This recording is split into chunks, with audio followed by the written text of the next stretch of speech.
I see some new faces here as well. This is our third workshop, and we have the first two recorded in our community. I will add the link to see the community in case you registered from the Zoom link, so you can join. And welcome, Eva. I'm so happy to have you again and can't wait to start. Perfect. Perfect. I'll just give a minute, see if anyone wants starts coming in.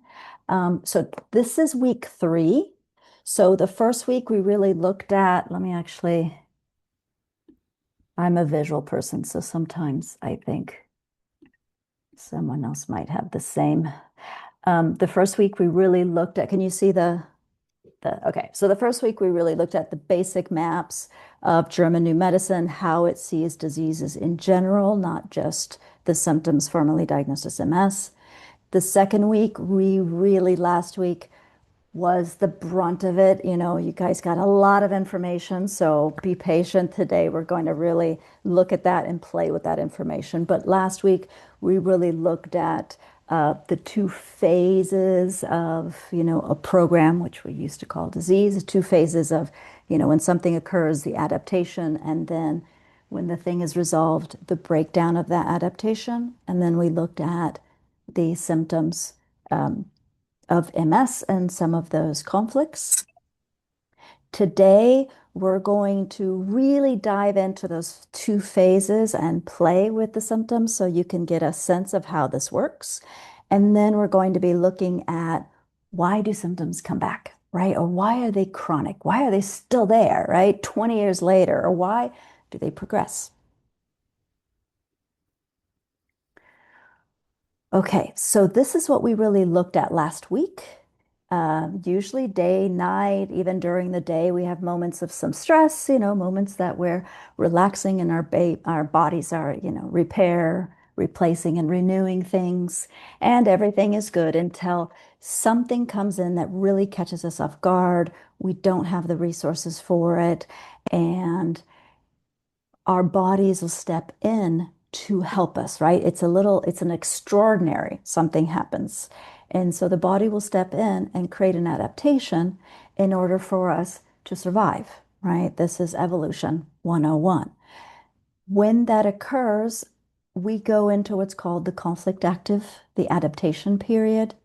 So we talked about, for example, with MS, one of the adaptations is called let's call it the separation conflict, brutal separation. So that is when you feel someone that's your person is torn from you, or someone that's very toxic you can't get away from, right? It can be either or. It's still an issue of separating, right? It usually will affect if it's light, it can affect your skin problems, rashes, and eczema. If it's a deeper, it'll affect the sensory, the feeling. So in the adaptation, there is a numbing. The body's trying to help you not feel what you don't want to feel.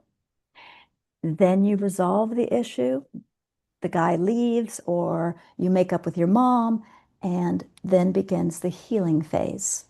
And if in conflict active there was numbing, the healing phase, phase A, where the body's beginning to break down that adaptation, if during the conflict active there was a numbing, during the healing there's a tingling, right? It's like your feelings are turning on. So you're going to feel like a lot more tingling in that area. Then halfway through the numbing, the all that nutrients and what we think of as bad inflammation, which is the body bringing in liquid to help repair, replace, and renew that area, gets flushed out. And it can be quite sudden, it can be quite dramatic, the symptoms of the healing crisis or the epicrisis. And we'll look at that today. And then after that one, after that flush out, then healing phase B is really very light. It's just you're getting better, better, better, better, better. Okay. And then you go back into homeostasis. Okay. Just briefly what we looked at. So now each of your symptoms, be it a drop foot, be it grainy or cloudy eyesight, be it bladder urgency, be it numbness in two toes on the right foot, right? Be it a hand burning, or every other symptom that you have is a part of this adaptation, not the full thing. It's a part. Okay. So it's either a conflict active symptom, it's either a healing, a breakdown symptom, or it's the healing crisis symptom. As I said, because healing B, the phase B, is really just your body going better, better, better, there is a lot more peeing at that point because your body's trying to get rid of all that liquid and edema that it used for healing.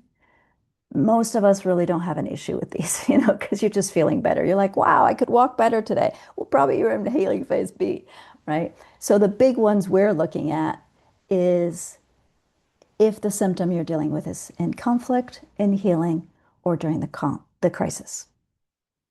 So let's look at these. Any questions before we start today? Because there was a lot, and I'll try to make sure either I'll answer it now or answer it during today's presentation or workshop.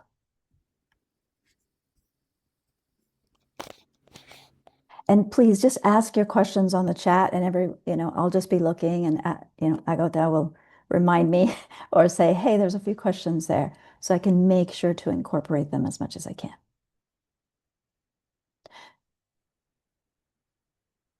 I will continue and then just ask them as you go. So perfect. Okay, perfect question. And I hope and we're going to incorporate this today, right? Why do people get the same stress and yet not the same symptoms, right? Or no symptoms. You get them and they don't get them. That's actually more week 4, and it's all about conditioning, right? Think about if you have brothers and sisters, there are things that really grab them that don't grab you, right? And it depends on both things that happen in your childhood and things that you're more sensitive to, right? It's like, I don't know about you guys, but my sister knew exactly how to push my buttons, and I knew exactly how to push her buttons, and they were not the same buttons. This is the same thing. In an event, one person will be worried about everybody else. Another person will be anxious. Another person will be like, oh, I've been through this 3 times. It's not a big issue, right? And another person will be angry rather than anxious as their response. That's the same with the symptoms. Our symptoms depend on our personality and our conditioning, our past experiences. And we'll really get into that in week 4.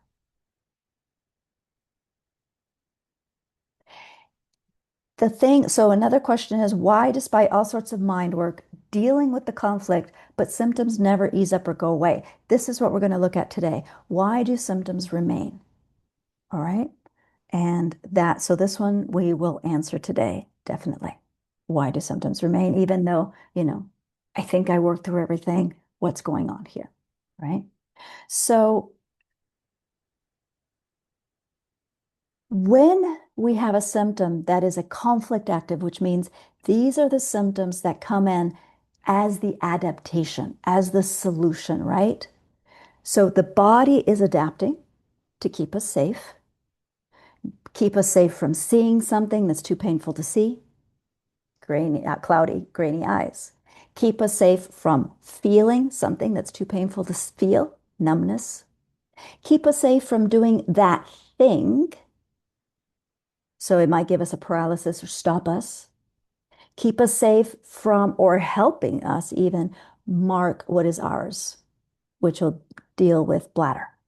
Or keep us from going in the wrong direction anymore. Because if you have a lot of energy and you're nervous and you don't know how to, it's like it's like a lot of times when we're nervous, but we have energy, we end up going 20 miles in the wrong direction, right? It's like, I got to do something. And so we just go for it.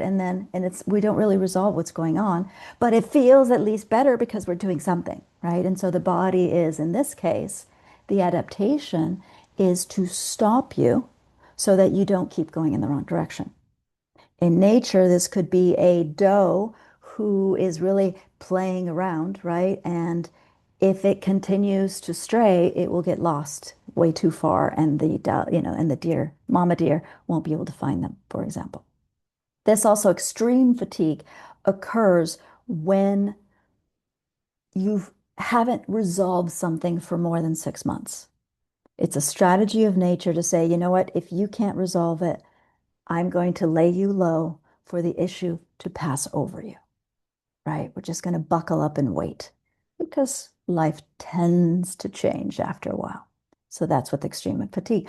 Or, which usually catches most people, especially when it comes to flu and some cancers, is that there are no apparent symptoms during the adaptation period. The body's just on helping you out. And then when it starts the healing phase, you're like, what the hell? What did this happen? Okay.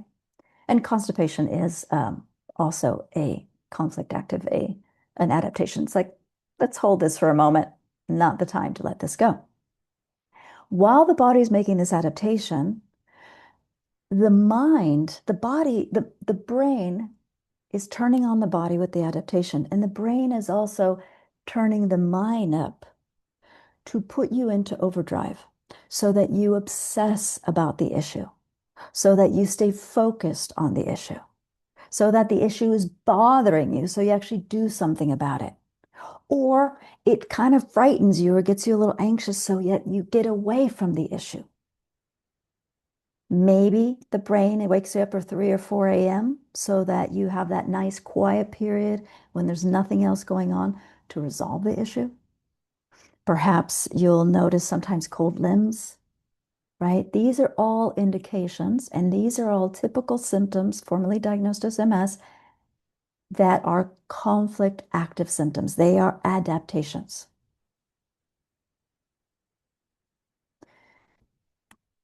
Once you go into resolution, once you've dealt with the problem, your body goes, or at least the problem has disappeared, which is why at night, oftentimes we go into resolution because the problem's nowhere. And the body's like, oh, it must have been resolved until the next day you see your boss and the body's like, no, it's not resolved, right? But once we go into the adaptation, we have another set of symptoms, right? These are the breaking down. We call it the healing symptoms. And these are usually much more uncomfortable and they're a lot less obvious how these play a part in this program that serves you, right? That's why these don't make sense because they're the breaking down of what did make sense. In this case, your mind is relieved and relaxed, right? The issue is gone, resolved. So what usually occurs, and I often hear this, is right when my issue with my husband, or right when my issue with my boss, or right when my boss moved away, right when that 2 years of hell finally was resolved, my symptoms came in, right? And it's like, oh, of course, because the symptoms that came in are healing phase symptoms, right? These are the ones that oftentimes are so uncomfortable that they take you to the ER. So you're actually going to the ER having already resolved the issue because the symptoms catch you or like, what the hell is this, right? Why am I having these symptoms? Because at this point, you feel good about that thing, right? You don't even remember what that thing was. And then bam, a symptom appears. Give you an example, a sneeze. My sister was doing some paperwork for, she was getting a business loan and she was trying to get through the paperwork. And I could see her sometimes like, oh, like, and then, oh, she started, and then it'd be, that was actually, that was a healing. It was a healing symptom. And of course, once she had the sneezing, she's like, why did I just sneeze?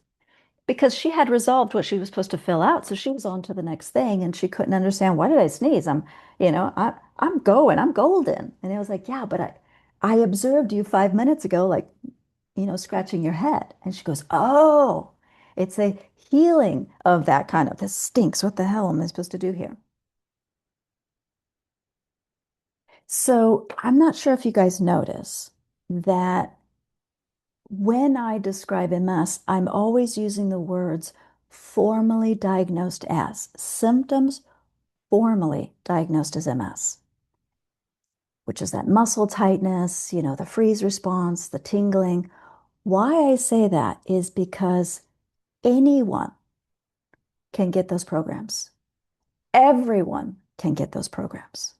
My sister just had the motor program yesterday in the car, and we'll practice with hers when, after a conversation with her son. And she was like, "Why does this hurt in the car?" And I was like, "Didn't you just tell me you had a conversation with your son and you're relieved that blah, blah, blah? You're having the symptom of healing of a motor conflict." And she's like, "Oh my God, really that? That was like an hour ago." I go, "Yes, exactly." You know? So when I say formally diagnosed is because other people can have any one of these symptoms. The reason why you get diagnosed with multiple sclerosis is you have multiple symptoms running. You must have a nervous nervous system symptom. So either the muscles aren't responding when you want them to, or there's numbing and tingling. You can't feel or you can't see, you can't taste. Um, and then you must have the muscle nourishment, which in German New Medicine we call the self-devaluation complex. You must be beating yourself up, right? And for a very long time, because that's the one that shows on the MRI. So you must have some nervous system program going, plus you beat yourself up or you're very competitive or trying to always not feeling enough, because that's what's showing up in the MRI. It's actually funny because what shows up in the MRI is not the nerve problem, right? What's showing in the MRI is what many of us experience. But in this case, you have quite a lifelong experience of it, which is why it even appears on an MRI. So in the healing A, you have, well, after the cloudy and grating eyes, they start getting better and better. The numbing will turn into tingling as the nerves wake up. There can be radiating pain, burning, and hypersensitivity during adaptation. This is a warning program. It's like you're hurting yourself or hurting someone else. And in the healing, it might just be hypo or kind of dullness. I've had this one. We'll talk about it today. I didn't notice that much the dullness, but I so noticed the radiating pain, right? Those muscles that were partially paralyzed, if they're very, very slightly paralyzed, like you'll have clumsiness, right? This is why I remember when I would go to a meeting, I'd be like, "Oh my gosh, am I doing this right?" I'd be kind of like a little trapped, a little, and I would drop my pen at least 2 or 3 times in the meeting because I was running a very slight, very low grade paralysis, motor conflict, and it was creating clumsiness in my fingers. And then after the meeting, I don't even know if I noticed, the fingers were a little more tight. I probably was too busy with, "Oh my God, did I do a good job?" Right in the meeting. And then you might have a little bit of cramping, and we'll look at that one right there, the healing phase, right? We'll get a little bit of spasms and cramping.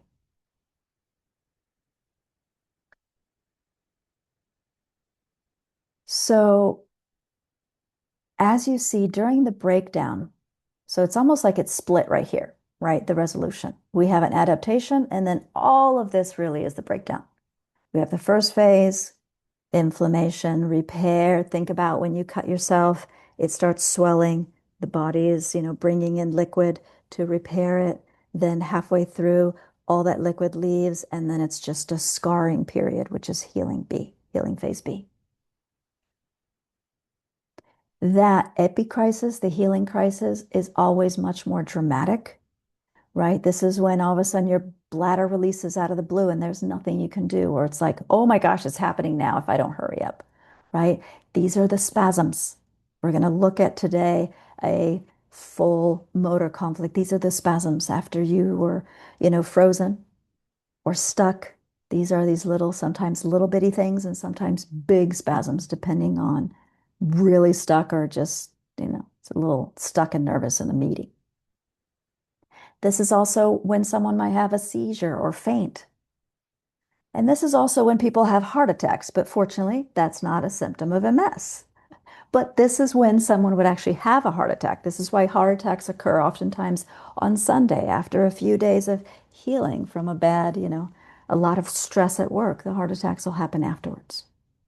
Not like in the movies, they happen in the moment. Heart attacks actually occur after the issue. So The symptoms you're dealing with, we want to figure out which stage are we in, right? What is this symptom trying to do or trying to break down?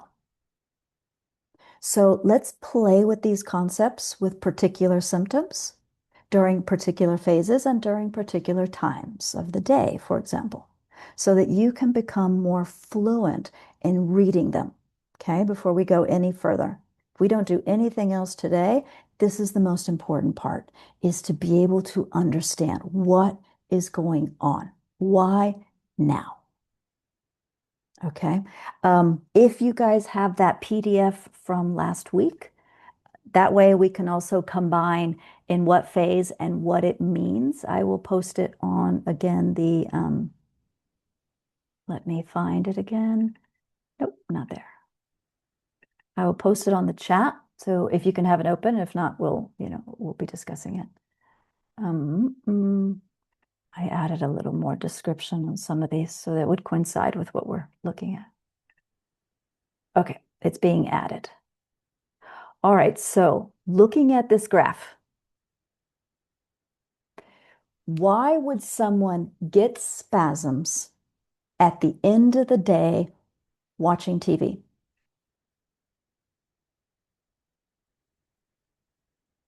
Anyone want to answer that? Why would someone get spasms at the end of the day? What phase are they in if they're getting spasms?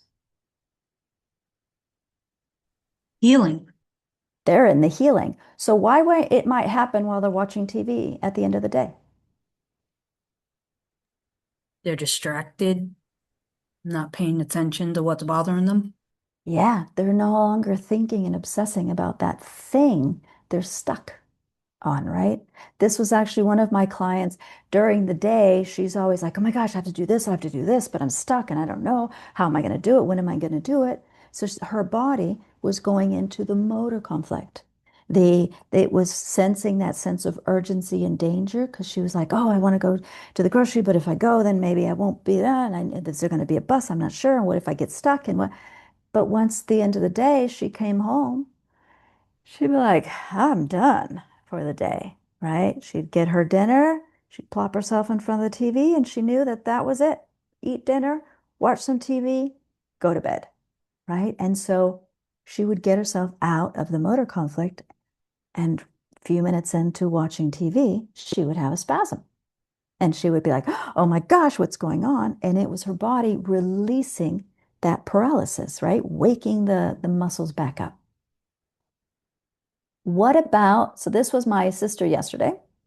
She comes to pick me up and she was like, oh my gosh, Eva, my toes just a minute ago were like, they look like chicken feet. You know, they totally cramped up and were like all curled up on my left foot.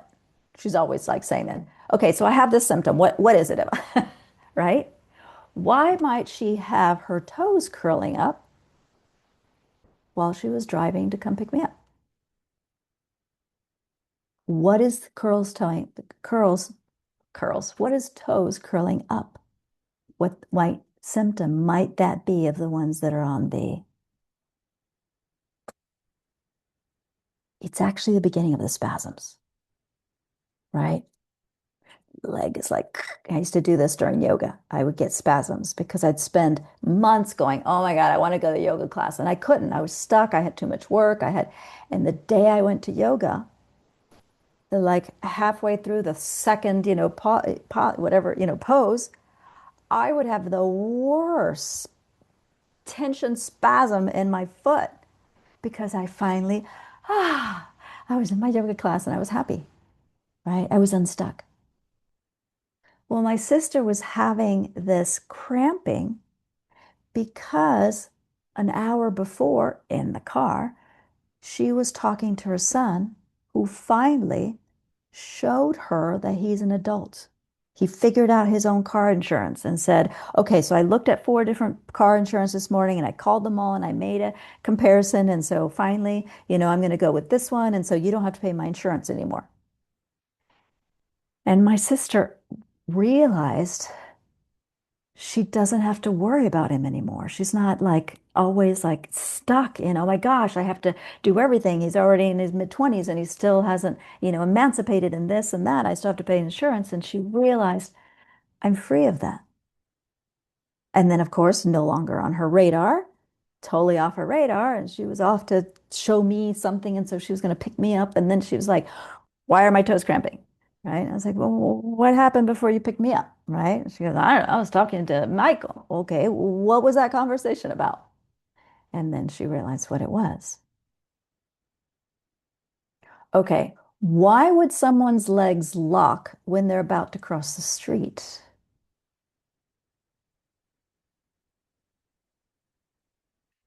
What is leg locking? Which phase?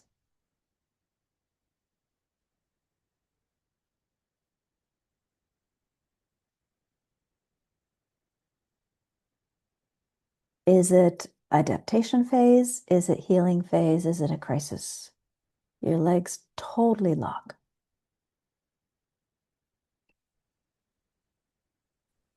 Is it the resolution phase? So which one are you matching it with? So this would be The the resolution resolution phase. phase. Yeah, that's where I found the muscle lock. Okay, so we have up here, whoops, sorry. There's the rest of it. Keep this one. So up here, I don't know, it might not be clear on my PowerPoint completely. Up here is the muscle lock, right? I should probably put a little cloud on this. These are actually respond to this, even though it's on top of the healing. So these respond to adaptation. These respond to healing phase A, and these here respond to healing crisis. So this point right here. So All right. all of these respond to first phase, all of these respond to conflict. So what phase is it in? And so it's obviously the adaptation period, the conflict active. Exactly. So what must be happening when he's about to cross the street? His body locks, his legs lock, and he's like, I'm going to end up falling in the street. And he's like, can't lock. Or, for example, a client has to go pee at work and they have to cross the entire office to get to the bathroom. Why does her legs lock? What is the conflict that creates locking? If you look at the PDF, I have it open too. This is why we're doing this. I'm helping you create agility between the PDF and this work, right? What creates the partial paralysis, clumsiness, or full paralysis and muscle lock? What kind of conflict? Does someone have the PDF open? I think it's page 6. Is it page 6? I think it's page 6.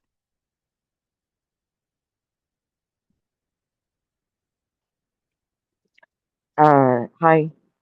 Hi. You're preparing to do something that you don't think you can do. So It's like which adaptation. which conflict are you looking at? So which one of the programs? So I'm going to stop I sharing thought for a we were. moment. I thought it was leg lock that you were talking. Yes, so leg lock, let's look at the PDF. Okay, so we've got the PDF. This is the one you guys received last week. Can you see it? Okay, so the beginning is just introduction. This is in general what you can find in the different phases and in general. And now we start looking at MS. These are the 3 main ones.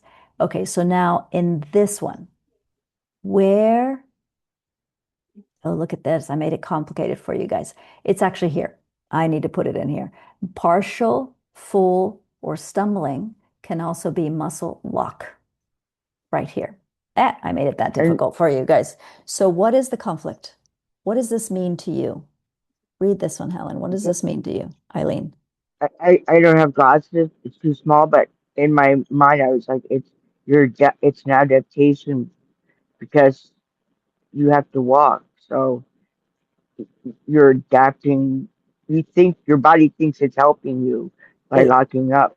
yes, and it's locking up because what is the conflict? If you can't read it because you're on a phone, can someone read this conflict? It's says that it's something you want to do, but I mean you need to do, but you don't want to.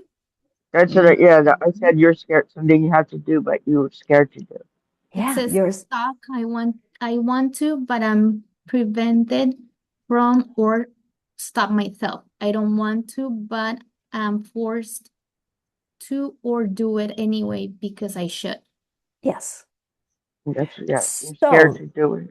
yeah, you're scared to do it. And at the same time, it's like, but I need to do it, but I'm scared, but I need to do it. So, for Hmm. example, with the sidewalk, someone wants to cross the street and they're like, okay, I need to cross. But wait, no, if I get into what if my legs lock, right? And so it's like I want to go across the street, but I don't want to cross the street because I might not make it to the other side, right? But I want to cross the street, but I don't want to cross the street because what if I fall or I get dizzy or my legs lock? And so then the legs are like, oh my gosh, you don't know. It's a lose-lose situation, right? If I don't cross the street, I don't get to where I need to go and I'm going to be late. And if I cross the street, I might get stuck halfway. That's a lose-lose situation. I'm stuck. So the legs go lock, right? I'm going to keep you safe. So just don't take any decision. Or with my other client, crossing the entire office in front of 10 people to get to the bathroom. Where's her mind maybe going? Oh my gosh, I really want to go to the bathroom, but if I walk through, across the office, everyone's going to see me. And then if my legs decide to do that thing today, but I have to go to the bathroom, but I don't want to go to the bathroom because if people are going to see me. And so all of a sudden the legs lock up because it's a lose-lose. If I cross, I can go pee, but they might see me and my legs might not be working today. I don't like that.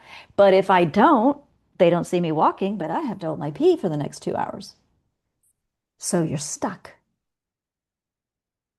So that's when the legs lock. Right. So if we look at it without the fear of what could happen and just take on. You just take on no fear. It's like, here we go. Bathroom. I don't care. I have a small little workshop I do. It's called the fuck it bucket, fuck it workshop, which is like, fuck it. I don't care what they think. I'm going pee. Hey, Georgia, Your body will probably on just to fruit. This right? one. You'll just get there and you're like, wow, I did it. Right? I had a client who asked, maybe you guys can answer. I had a client who said, Eva, why when I drink alcohol, I walk better?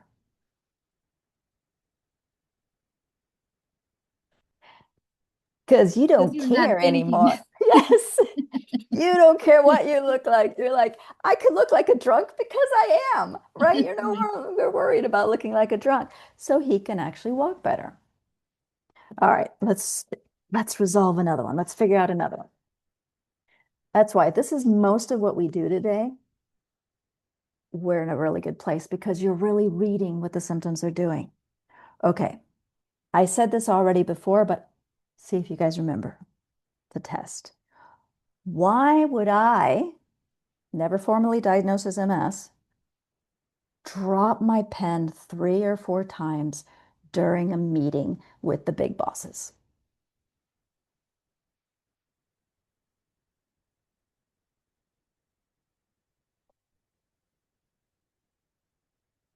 It's the same, clumsiness is the same as stumbling, just with my hands rather than my feet. Why might that be happening during a big meeting with the bosses?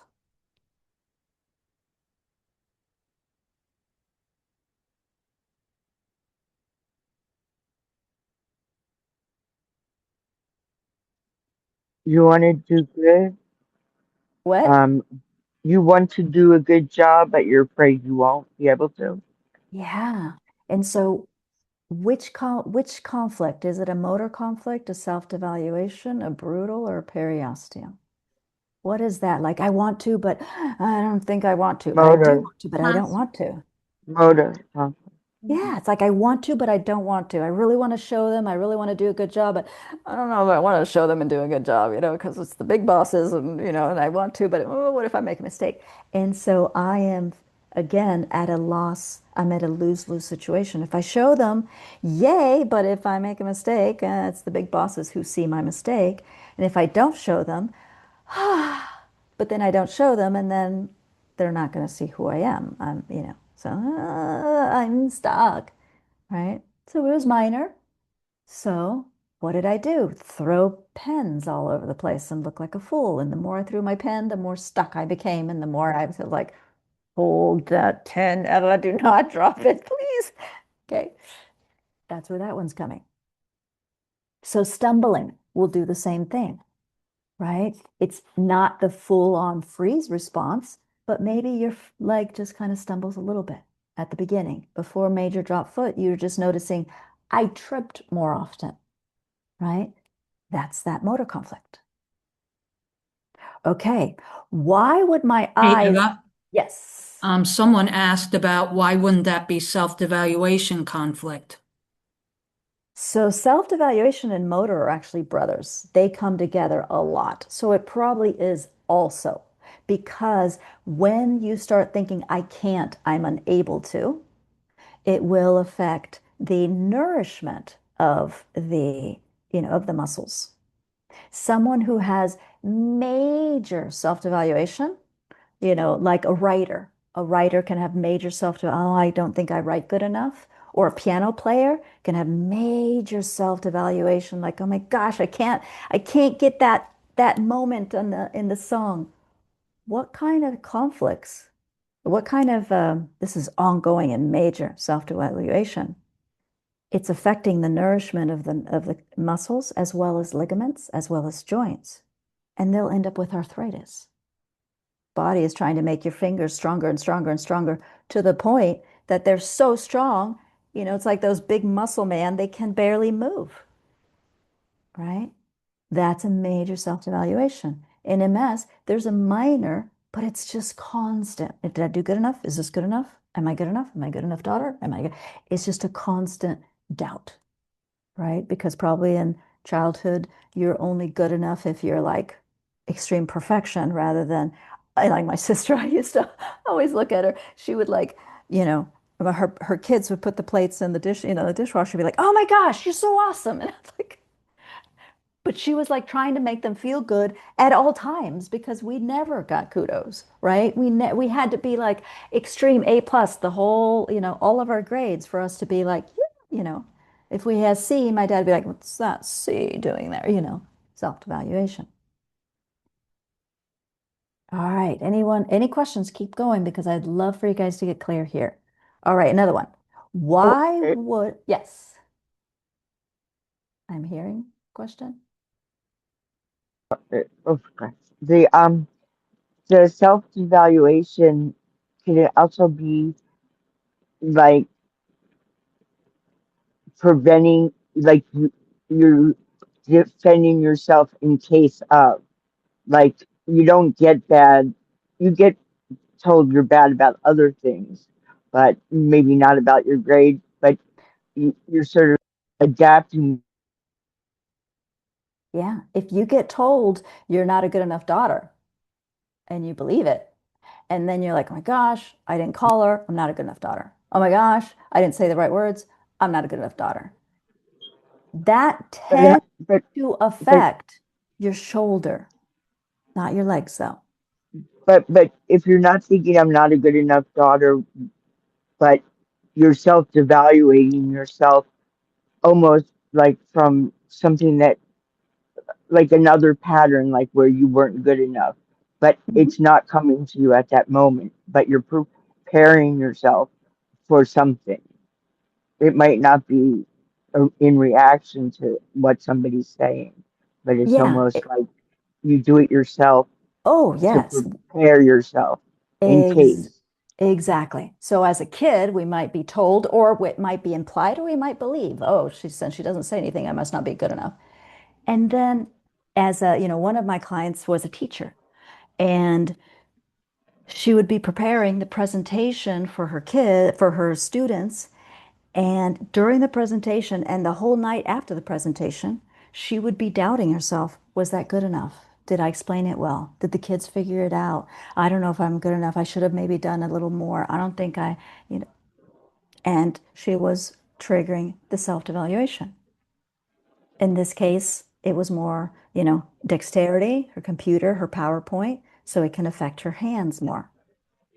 Now, the self-devaluation, unless it's kind of extreme, you don't notice it until it's like very long term. And then what happens is your muscles are constantly breaking down to build, breaking down to build, breaking down to build, breaking, because they're trying to build stronger, right? If you're not good enough, I'll make you stronger so that you can, right? If you can't jump 2 feet, I'll make you stronger so that you are able to jump 2 feet. How? By strengthening your muscles. How? By breaking down your muscle and then building it back up stronger, right? The thing is, if you're constantly breaking down, you might lose muscle mass.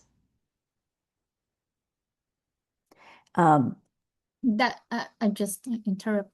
That happened to me when I had my baby. I was in complete tiredness and just looking. Oh, you're on mute. Sorry, I don't know why it had. So you said with your baby. Sorry, yes, when I had my baby, I went into complete tiredness. I was tired all the time because I thought that because I had MS, I wasn't gonna be able to take care of my baby. So just watching my husband wash the dishes, I would get tired. And that lasted about a year. But if I knew the reason, maybe I could have worked it faster. Yeah, yeah, yeah. There's two things there. It's like the I am unable, but also think about this. You just had a baby, okay? I am assuming that you're a person that would do everything if possible. You would have the baby, you'd clean the house, you'd make the dishes, and you'd do that, and you'd probably go back to work, right? Yes. So your body could be doing the deep fatigue conflict in order to keep you from going in the wrong direction. Your body's like, focus on you and your baby. Don't focus on you and your baby and the dishes, the dinner, the work, the husband, the family, the da da da da da. So it's stopping all that so that you don't try to do it all. Okay. Okay. And you have a self-evaluation because you're like, I can't, right? Right. These symptoms are keeping me from doing this, right? And that's one of the reasons they stay or they get worse is the symptom triggers. And we'll talk about that. The symptom triggers the symptom or another symptom, right? Self-evaluation gets triggered by any symptom, right? Oh my gosh, because of the symptom, I'm unable to da da da da da. There you go with the little white circles on the MRI. It's just a self-evaluation. That's it. It's just like, okay, where am I telling myself I can't? Where am I pushing? Ava, Yes. oh, can it, when you were talking, I thought, well, the first time my legs collapsed, it was when I thought, I guess I might be safe, like it maybe was There it is. a healing, Yes. but it also, yeah, not a muscle or like it was in the healing phase, It's not in in the the healing conflict phase. phase. It's the epicrisis of the legs can buckle. It doesn't happen to everybody, but every once in a while I'll have a client that deals with their legs just all of a sudden collapsing. And it's in the epicrisis. I have a What's client who, when he's what's working on the epicrisis? computer, the epicrisis is the middle, it's like healing crisis, it's, vocabulary we used in other things, right? In the middle of the healing, there's a Okay. peak moment. The body actually puts you temporarily into a little stress as a way to push out the edema, the inflammation it's needed to help repair. And Mhm. during that, if you have a long-term, if you have a self-evaluation, it can, sometimes you don't notice or you notice slightly, it's like, wow, it's like I used to always, open this and I can't open this right now because there's more weakness. But it can happen that you have a full-blown leg buckling. You just drop, right? And so one of my clients would say that it was so interesting. He would go, he's like in politics, and he'd go to these events and stuff, and he'd be like, okay. And he's always trying, who do I have to like? Am I doing this well? Is this enough? Is this? He's constantly in this. And when he would leave this major political event to go to his car, when he got to his car, he'd be on the ground. His legs would buckle because it's like, healing phase of feeling bad. He'd be done. He's like, once he gets to the car, he's like, he's thinking about getting home and watching baseball, right? And once he did that, boom, his legs would just buckle under him. I call it this as like pushing through And once you get through, you just collapse.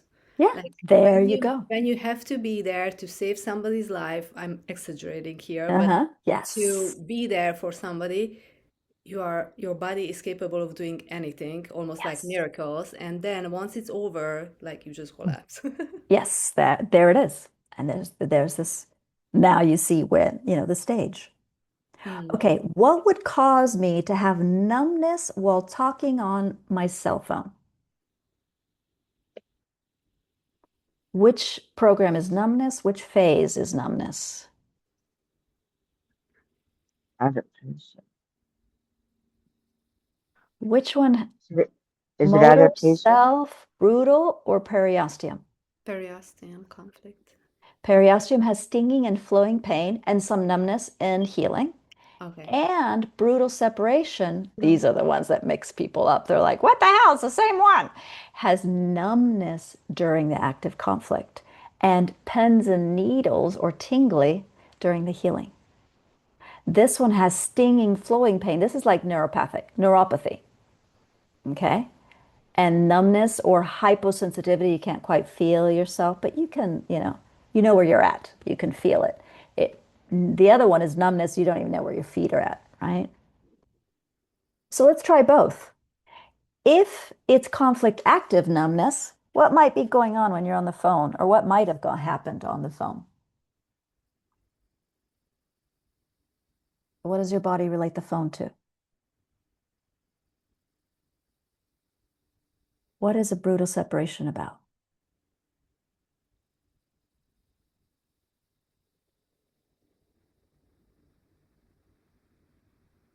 You don't want to talk to the person, or you feel distant from the person. Yeah. There has been some sort of dramatic separation, a loss of contact, feeling torn away from your person, your pillar, or you want to get away from them, right? When it's numbness in the feet, it can be regarding a home. So something occurred on a phone that it hurt you. It like crushed you. It tore you apart from that person.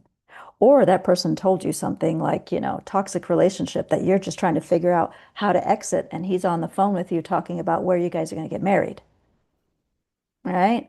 Both of those, you don't want to feel everything you're feeling at that moment. And so the body's going to numb you in the place where that pain is coming from. In this case, the phone or the ear is bringing in that information. And so now this client, every time she gets on the phone, her numbing is worse or very pronounced on the phone because the body's like, what's the news this time, right? Yeah, that's where you got hurt last time, And so then the body's like already making the adaptation, already starting that adaptation That in is order to so keep you from feeling. That is so interesting because in my case, I wouldn't notice the correlation between talking on the phone. I would just think about my hand is numb. And then the day goes on and wondering why my hand is numb. Exactly. Exactly. We don't, and we start looking at, is this physical? Is this something that I did? Is something tight? It's like, what was occurring when your hand was numb? Because it was an act of conflict, what was occurring in the moment your hand was numb, right? Because your body was adapting. Now, if the numbness was a lighter numbness, that means it was a periosteum. Getting on the phone solved the problem, right? Now there's a relief. Ah, I hear my daughter's voice. Ah, oh, why are my fingers numb now? What might have been going on before she got on the phone? What's the conflict about in periosteum?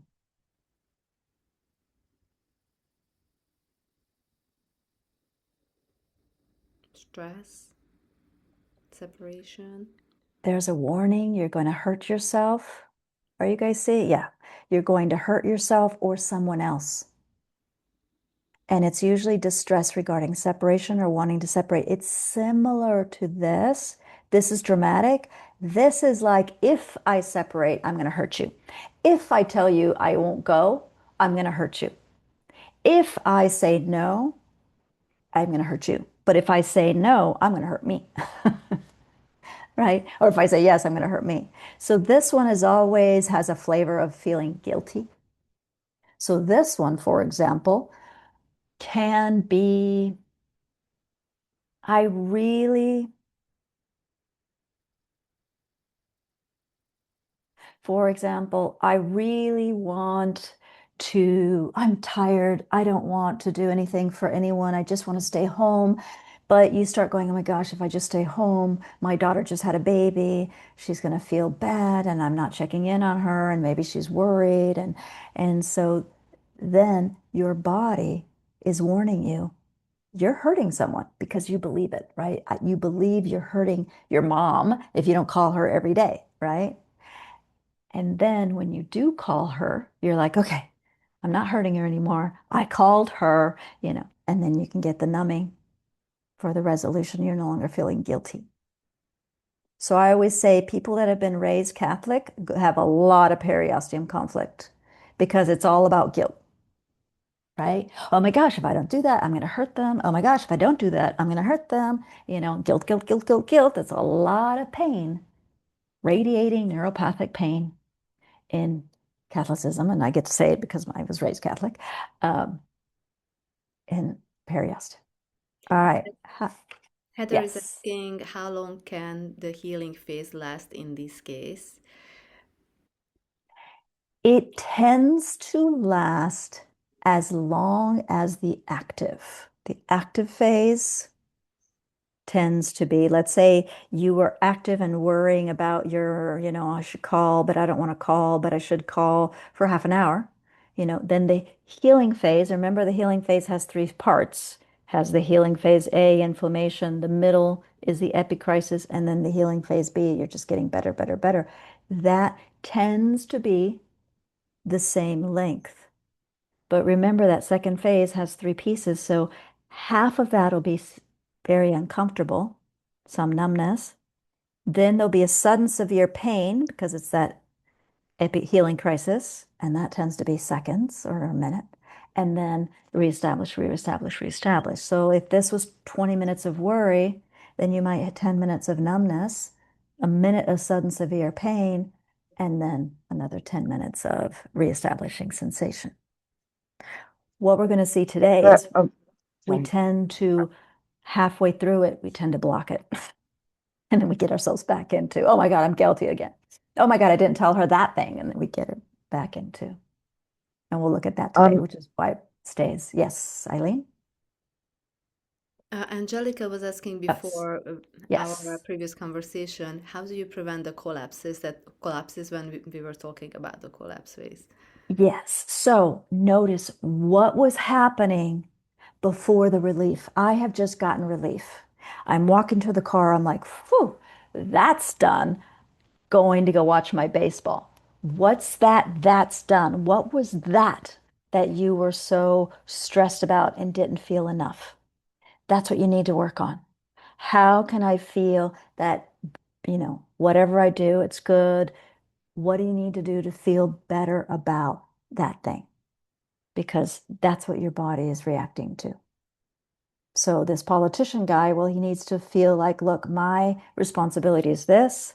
I don't need to try to be anybody else. Just be good in this area, right? Instead of trying to be 110%, great in everything, politics. It's like, stick here, put less pressure on myself. And you'll see there's certain things you're telling yourself, oh my gosh, does he like what I'm saying? Does he like what I'm saying? Does he like what I'm saying? Well, then it's working on the does he like what you're saying piece, right? Where does that come from? Because you change that narrative, body doesn't react anymore. Does that make sense? Yes. Danny is asking numbness in left big toe, if you have anything to share on that. Think about, so your toe is pretty much the thing that sticks out the most, right? It's the thing that's in front of you. It's in front of you more than any other part of the body. So toe can be direction, location, Um, let me, yeah, it's usually toe also. Think about this. If someone didn't have their big toe, it's hard. I mean, thinking yoga and stuff, if all of a sudden you were missing your big toe, it would make it hard to stay stable with the big toe. So it can be a lot about groundedness, stability, and strength. So if the numbing, so it's a separation, probably of someone who's your pillar in life that degrounded you, right? That person, you're trying not to feel the separation of someone who was your stability, right? Was your groundedness, or a place. Again, feet sometimes are home, oftentimes are home and location. I had a client with numbing in her feet. And hers was actually transgenerational. It was her grandfather, I think I mentioned it. Her grandfather had been kicked out of Spain and was living in South America. And he was never able to return to Spain because of Franco. And his mother died in Spain and he couldn't go, right? And so his entire life, there was this conflict with location. And then his, granddaughter is born and she's forced to come to the United States, doesn't get to stay. It's out for her. South America is her home. She doesn't get to stay home. And so as an adult, she has that conflict. And when she was suffering and wasn't able to come back home, she started having that foot numbness. All right, how are we doing with this? More? You guys feeling a couple more and then we'll take a break? All right. I have Yes. one. I actually have a question. So, oh, okay, I keep trying to talk, but It's okay. On the epic wait, I was crisis, for period septum, Periosteum conflict? Yep. it says possible absence. Yes. What do What you is that? Uh-huh. In both the periosteum and so anytime there's a big separation, be the one full of guilt or be the one very dramatic, or even just be a shallow one, which affects the skin. So skin rashes, measles, everything. There can be a moment that you space out, as in you're absent, you're not there. So oftentimes any kind of separation conflict will also be accompanied with forgetfulness, right? I had a client who his mom died, and then only 2 months later, his dad died. And he came to me and he's like, "Oh my gosh, I think I'm going to have Alzheimer's." And I was like, "Okay, let's sit, let's say that." And he's like, "Because I can't remember anything." And I'm like, "What happened in the last few months?" "Both my parents died." I'm like, "That makes sense, right?" It's just another way of numbing, right? Another way of forgetfulness or being completely, it's like you're just like, what happened the last 20 minutes, right? There's a spacing out. It's helping you slowly deal with this brutal separations, right? Because if you deal with it all at once, it's too much. So it's kind of spaces you out. And it could be also just thinking of the possibility of that separation. Yes, this is the issue we humans have that animals don't have. Animals aren't worrying about us dying all the time. We are, right? We can trigger a symptom just by our thoughts. We can trigger a symptom worrying. We can trigger a symptom because a doctor said in 10 years, this is what's going to happen to your symptom, when he doesn't have a little, globe that tells him. But we can believe it. And then every time something is happening in our body, we can go, "Oh my gosh, this is it. This is that symptom that's going to get me to the wheelchair." All of that is going to cause these same conflicts, these same symptoms. They become self-triggering. Yes. Okay. So if you have a lot of anxiety and worry, they'll probably wake you up at 3 a.m. Deal with the thing. Deal with the thing. Yeah, no, it actually happened to me at an airport where when we were gonna get into the plane or cross immigration, they said that the counter, I needed to go back to the counter to show my ID, my state ID. So I had to go back. In my hand, I couldn't feel my hand. I had the phone in my hand, but I couldn't manipulate or do anything. Yeah. Because what was the feeling you had when they were telling you that? I was gonna lose the plane. There it is. And if you lose the plane, who were you going to lose? My whole family that was gonna get into the plane. Yes. Mhm. All I'm going to be torn away from them. And oh Right. my gosh, if I don't have my ID, maybe they'll da da da da da da da, escalate, escalate, escalate. The body's like, numb this feeling because you can't deal with what's happening Right. when you hurt that much. You're deer in headlights. Mhm. Eileen,